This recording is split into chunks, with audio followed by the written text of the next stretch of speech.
ತೇಜ್ ಪ್ರಭು ನ್ಯೂಸ್ಗೆ ಸ್ವಾಗತ. ಕರ್ನಾಟಕ ರಾಜ್ಯದಲ್ಲಿ ಒಂದು ಹೊಸ ಇತಿಹಾಸ ನಿರ್ಮಾಣ. ತುಳಿತಕ್ಕೆ ಒಳಗಾದವರಿಗೆ ಬೆನ್ನೆಲುಬಾಗಿ ತಾಯಿಂದರ ಮಗನಾಗಿ ಅಹಿಂದ ವರ್ಗಗಳ ಸ್ವಾಭಿಮಾನಿ ಬದುಕಿಗೆ ರಾಜಿ ಇಲ್ಲದ ಹೋರಾಟಗಾರ, ಛಲ ಬಿಡದ ನಾಯಕ ಹಾಗೂ ಇತಿಹಾಸ ನಿರ್ಮಿಸಿದ ಘನ ಮುಖ್ಯಮಂತ್ರಿಗಳಾದ ಸನ್ಮಾನ್ಯ ಶ್ರೀ ಸಿದ್ದರಾಮಯ್ಯನವರು 7 ವರ್ಷ 239 ದಿನಗಳು ಹೊಸ ಇತಿಹಾಸ ನಿರ್ಮಿಸಿ ಕರ್ನಾಟಕದ ಮುಖ್ಯಮಂತ್ರಿಗಳಾಗಿ ಮುನ್ನಡೆಯುತ್ತಿದ್ದಾರೆ.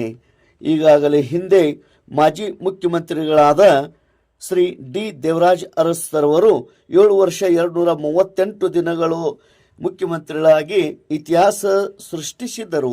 ಆ ಒಂದು ರೆಕಾರ್ಡ್ ಬ್ರೇಕ್ ಮಾಡಿ ಸನ್ಮಾನ್ಯ ಶ್ರೀ ಸಿದ್ದರಾಮಯ್ಯನವರು 7 ವರ್ಷ 239 ದಿನಗಳು ಮುಖ್ಯಮಂತ್ರಿಗಳಾಗಿ ಮುನ್ನಡೆಯುತ್ತಿದ್ದಾರೆ.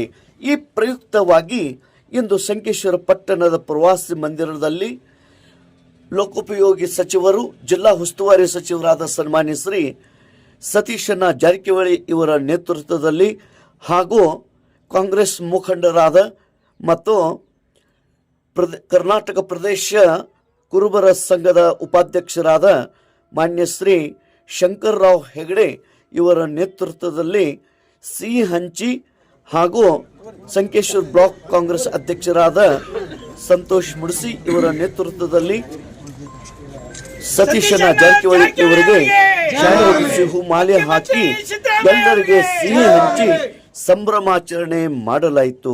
ಶ್ರೀ ಶಂಕರರಾವ್ ಇವರು ಈ ಕುರಿತು ಏನೆಲ್ಲ ಮಾತನಾಡಿದ್ದಾರೆ ನೋಡೋಣ ಬನ್ನಿ. ತೇಜ್ ಪ್ರಭು ನ್ಯೂಸ್. ಸತೀಶಣ್ಣ ಜಾರಕಿಹೊಳಿ ಅವರಿಗೆ, ಮುಖ್ಯಮಂತ್ರಿ ಸಿದ್ದರಾಮಯ್ಯ ಅವರಿಗೆ, ಸತೀಶಣ್ಣ ಜಾರಕಿಹೊಳಿ ಅವರಿಗೆ, ಮುಖ್ಯಮಂತ್ರಿ ಸಿದ್ದರಾಮಯ್ಯ ಅವರಿಗೆ. ಎಲ್ಲರಿಗೆ ನಮಸ್ಕಾರಗಳು. 7 ಜನವರಿ 2026 ಇದು ಒಂದು ಕರ್ನಾಟಕ ರಾಜ್ಯ ಇತಿಹಾಸದಲ್ಲಿ ಮೈಲಿಗಲ್ಲ ವಿಷಯ ಆಗಿ ಹೋಗಿದೆ. ಸನ್ಮಾನ್ಯ ದೇವರಾಜ್ ಅರಸು ಸುದೀರ್ಘವಾಗಿ 7 ವರ್ಷ 5 ತಿಂಗಳನ್ನು ಅವರು ಸೇವೆ ಸಲ್ಲಿಸಿದ್ದರು. ರಾಜ್ಯದ ಮುಖ್ಯಮಂತ್ರಿ ಅಂತಾಗಿ ಅವರ ಬೆನ್ನಲ್ಲೇನೆ ಮುಖ್ಯಮಂತ್ರಿ ಮೈಸೂರದವರಾದ ಸಿದ್ದರಾಮಯ್ಯನವರು, ದೇವರಾಜ್ ಅರಸು ಅವರು ಮುಖ್ಯಮಂತ್ರಿ ಆದಾಗ ಇವರು ಶಾಸಕರಾಗಿರು. ಅಲ್ಲಿಂದ ಇಲ್ಲಿಯವರೆಗೆ ತಮ್ಮ ಸುದೀರ್ಘ ಜೀವನದಲ್ಲಿ 1983ರಲ್ಲಿ ಪ್ರಪ್ರಥಮವಾಗಿ ಶಾಸಕರಾಗಿದ್ದರು.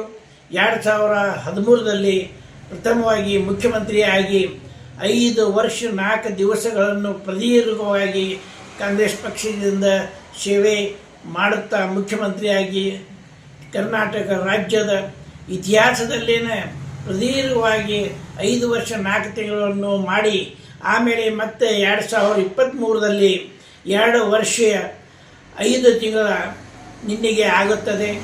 ಜನವರಿ ತಿಂಗಳಲ್ಲಿ ಏನು ದೇವರಾಜ್ ಅರಸು ಅವರು ಒಂದು ಕರ್ನಾಟಕ ಇತಿಹಾಸದಲ್ಲಿ 7 ವರ್ಷ 5 ತಿಂಗಳ ಸೇವೆ ಮಾಡಿದರು. ಆ ಸೇವೆಯನ್ನು ಮುಖ್ಯಮಂತ್ರಿ ಸಿದ್ದರಾಮಯ್ಯ ಅವರು ತಮ್ಮ 5 ಗ್ಯಾರಂಟಿ ಯೋಜನೆಗಳಾಗಲಿ ಅಥವಾ ಅವರು ಮಾಡ್ಕೊಂಡು ಬಂದದ ಕರ್ನಾಟಕ ರಾಜ್ಯದ ಇತಿಹಾಸದಲ್ಲಿ ಸೇವೆ ಮಾಡುತ್ತಾ ಬಂದಿದ್ದು ಎಲ್ಲ ಕಾಂಗ್ರೆಸ್ ಪಕ್ಷವನ್ನು ಒಳಗೊಂಡು, ಅದರಲ್ಲಿ ಡಿ ಕೆ ಶಿವಕುಮಾರರಿರಲಿ, ಮಹದೇವಪ್ಪ ಅವರಿರಲಿ, ಸತೀಶಣ್ಣ ಜಾರಕಿಹೊಳಿ ಅವರಿರಲಿ, ಅಥವಾ ರಾಜಣ್ಣ ಅವರಿರಲಿ, ಅಥವಾ ಎಂ ಬಿ ಪಾಟೀಲ್ ಅವರಿರಲಿ, ಅಥವಾ ಗೃಹ ಮಂತ್ರಿ ಆದಂಥ ಪರಮೇಶ್ವರ್ ಅವರಿರಲಿ, ಇವರೆಲ್ಲರನ್ನು ಒಳಗೊಂಡು ಎಲ್ಲ ಸಾಥಿದಾರಗಳನ್ನು ವ್ಯವಸ್ಥಿತವಾಗಿ ಒಳಗೊಂಡು ಕರ್ನಾಟಕ ರಾಜ್ಯದ ಜನರ ಹಿತದೃಷ್ಟಿಯಿಂದ ಹೇಗೆ ನಡ್ಕೋಬೇಕು ಆ ದೃಷ್ಟಿಯಲ್ಲಿ ನಡ್ಕೋತು ಬಂದ. ಏನು ರಾಜ್ಯ ಸರ್ಕಾರ ಅಂದ ಪೇಟಿಗೆ ಸ್ವಲ್ಪ ಮಟ್ಟಿಗೆ ಅದು ಇದು ಇರೋದು, ಆ ಎಲ್ಲ ಹಿನ್ನೆಲೆಯಲ್ಲಿ ನಿನ್ನಿನ ದಿವಸ ಇವತ್ತಿನ ದಿವಸ 7 ವರ್ಷ 6 ತಿಂಗಳನ್ನು ಅವರು ಇವತ್ತಿನ ದಿವಸ ರಾಜ್ಯದ ಮುಖ್ಯಮಂತ್ರಿ ಅಂತಾಗಿ ಸೇವೆ ಸಲ್ಲಿಸಿದ್ದಾರೆ. ಆ ಸೇವೆ ಸಲ್ಲುವೊಳಗೆ ಎಲ್ಲ ದೃಷ್ಟಿಕೋನ ಪಕ್ಷ ಅಂದ ಪಟ್ಟಿಗೆ ಸ್ವಲ್ಪ ಹೊರಗ ಇರೋದು, ಇವೆಲ್ಲವನ್ನು ಒಳಗೊಂಡು ಮುಖ್ಯಮಂತ್ರಿ ಸಿದ್ದರಾಮಯ್ಯ ಅವರು ಇವತ್ತಿನ ದಿವಸ ರಾಜ್ಯದ ಇತಿಹಾಸದಲ್ಲಿ ತನ್ನದಾದ ಒಂದು ಮೈಲಿಗಲ್ಲು ದಾಟಿದ್ದಾರೆ. ಅವರಿಗೆ ಮುಂದಿನ ಜೀವನದಲ್ಲಿ ಚಾಮುಂಡೇಶ್ವರಿ ರಾಜ್ಯದ ಜನರ ಸೇವೆ ಮಾಡಿಕೊಳ್ತಾ ಜೈವೈಕ ಹಾಕೋತಾ ಮುಂದುವರಿಲಿ ಅಂತ ಹಾಗೂ ಪರಮೇಶ್ವರ ಅವ್ರಿಗೂ ದೀರ್ಘಾಯುಷ್ಯ ನೀಡಲಿ ಅಂತ ನಾನು ಇವತ್ತಿನ ದಿವಸ ಆ ಚಾಮುಂಡೇಶ್ವರಿ ಆಗಲಿ ಆ ಪರಮೇಶ್ವರದಲ್ಲಿ ಪ್ರಾರ್ಥಿಸುತ್ತೇನೆ. ಈ ಸಾಧನೆಗೆ ಸಚಿವರಾದ ಲಕ್ಷ್ಮೀ ಹೆಬ್ಬಾಳ್ಕರ್, ಎಚ್ ಕೆ ಪಾಟೀಲ್, ದಿನೇಶ್ ಗುಂಡೂರಾವ್ ಹಾಗೂ ಎಲ್ಲ ಸಚಿವರು, ಶಾಸಕರು ಈ ಒಂದು ಸಹಕಾರ ನೀಡಿದ್ದಕ್ಕೆ ಎಲ್ಲರಿಗೆ ಆರ್ಥಿಕ ಅಭಿನಂದನೆಗಳು ಹಾಗೂ ಮುಂದಿನ ಕಾರ್ಯಕ್ಕೆ ಶುಭ ಹಾರೈಕೆಗಳು.